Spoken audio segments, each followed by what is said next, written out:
Hi everybody, in this video we're going to be configuring OSPF on a network in GNS3. So I've grabbed out 3 routers, which is the C2691. If you haven't got this imported, you can look at my last video, where I imported these routers over, and a VPC and the standard Ethernet switch. So I'm going to start everything up first of all. So I'm going to start up all the devices, and I'm also going to open up, once these are started, I'm going to open up the terminal on all these devices, and it should open up a SolarWinds window, and we can see these have all been started up.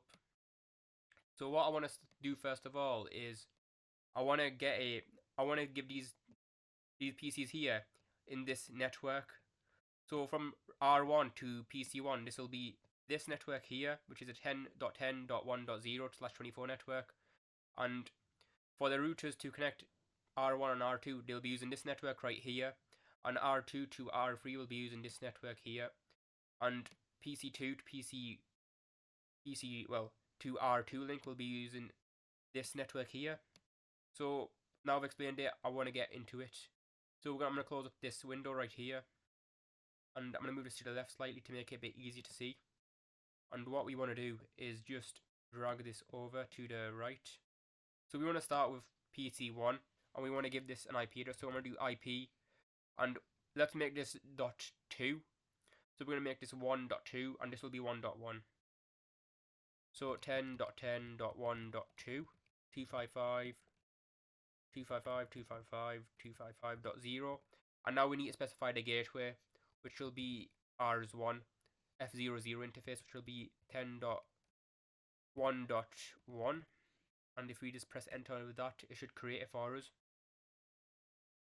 And it has created it. So I'm going to press enter, and I'm going to do config T to configure terminal, and we want to go to F00, and I want to do no shutdown. I'll bring it up first of all, and now I want to type in IP address, and I want to do 10.10.1.1 255.255.255.0, and now let's do ping, and let's try a ping from R1 to PC1, and it may take a little while for ARP, but we can see it has done it.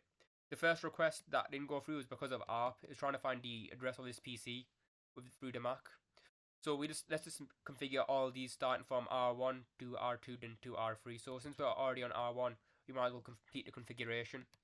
So if I do int F01, do no shutdown to bring the interface up, and if you do IP address 10.10.10.1, and before we can forget, we need to put the subnet mask in, and this is the configuration done for that. So this will be 10.1, 10.2 for PC2. So let's get on, to R2. So let's go to R2 and do config T to configure terminal. If you do int F00, if you do no shutdown, we should bring the interface up. If you do IP address, and we want to configure the IP, so we'll do 10.10.10.2 255.255.0, and we've configured this interface. Now we just need to configure this interface downwards. So if we do int F01, if we do no shutdown to bring the interface up, and if we do IP address 10.10.2.1 255.255.255.0 for 24 mask, and now finally for this interface to if we do F01, if we do no shutdown, bring the interface up. If you do IP address 10.10.11.2, we'll do 255.255.255.0. This interface is up now as well, and go in. So if we go to PC2, if I do IP 10.10.2.2 255.255.255.0 for the subnet mask, and we'll need to give it the PC IP, the default gateway IP. It's going to check for duplicate IP. Let's configure this. Let's do from PC, do ping. We could do it from PC2, but I much prefer doing it through the router. So 2.1, and we can see we got a connection. So we just need to do PC3, then we'll configure OSPF. Config T, int F00, IP address 10.10.11.1 255.255.255.0. No shutdown. Let's do int f01. No shutdown. IP address. You need to use IP here, so 10.10.10.3.1 255.255.255.0. This interface has been brought up. Now we'll need to do PC3. So do IP 10.10.3.1 2, actually 2, my apologies, 2 255.255.255.0 10.10.3.1.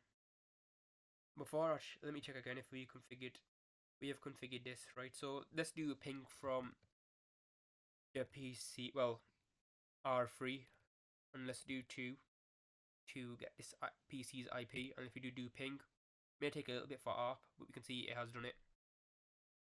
So say if we want to ping PC, well, let's say router 1, can we ping router 1? There's only one way to find out by trying. So if we do ping, this should fail due to ARP not working. We don't have a connection, so PC3 doesn't know where this PC is. A way we could do it is through dynamic routing, which is OSPF. We could statically set the route, but say if PC2, well, R2 changes or goes away, and we replace it with a new router, or the link changes, we may put another router here. And if all of them aren't configured with OSPF, of this statically connected, we'll need to manually reconfigure everything. If it's dynamic routing, it'll automatically find a route itself. So let's quickly configure R1. So if we go to R1, we'll start from R1. So if we go to R1, and if we do OSP, we need to exit the interface first. And if we do OSPF, router OSPF, it doesn't matter about the process ID. And we'll do network, and we'll need to specify these two networks here, as these are the networks that R1 is directly connected to. So we'll specify 10.1.0, and we'll need to do something called the wildcard mask, which is exactly opposite of a subnet mask. So think of a subnet mask, but flip it. That's pretty much what a wildcard mask is. It's just a flipped subnet mask.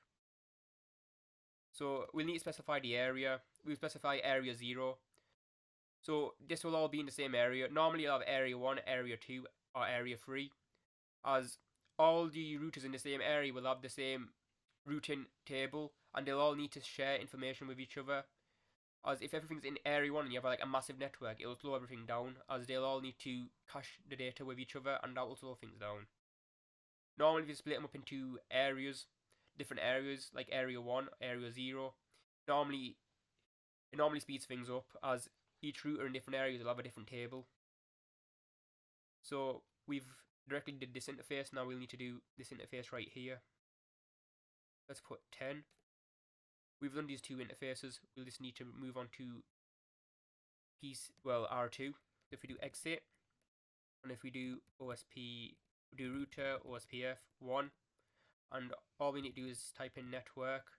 We need to specify all these networks that it's connected to, and just do exactly the same thing and do a wildcard mask area. We'll need to type this properly as well. Area 0, area 0. Same thing with all these links. So put this to 0, 2, well 2, 0, and 11, 0. We can see OSPF is already working, which is a good sign.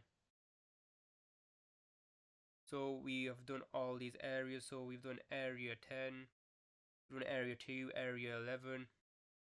And now we've done area 10. I'm going to guess we have. One way to check is to do show run in config. And if you keep pressing spacebar, we'll be able to see the interfaces that we have configured for OSPF. So you can see it's going to be advertising this network here, and this network here. So we know this configuration has been done right. So let's go to R3. So if we do router OSPF, exit router OSPF 1, network 10.10.11.0, and we'll do a wildcard mask. We specify area 0. And let's move this to and let's specify this network as well. And now we should be able to ping each other. So if we go to R1, can we ping R3? Let's do ping 10.10.11.1, and we can see we can ping R3, which we couldn't do before. And if you ping R3, can we ping R1? This is when we see if things have worked.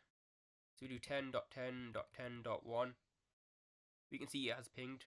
Now let's ping the PCs. Can PC1 ping PC3? They're on different networks, but can they communicate? So if you do ping, we'll just do ping, and we'll ping 10.10.3.2. This may take a little bit. We can see timeout. This is because of ARP. ARP takes a while, but we can see it has done. Since these are on two different networks, they'll need to send ARP requests to get each other. But if we do it again, we can see it just works. So we can see PC1 can ping PC3. So this is just how you configure OSPF.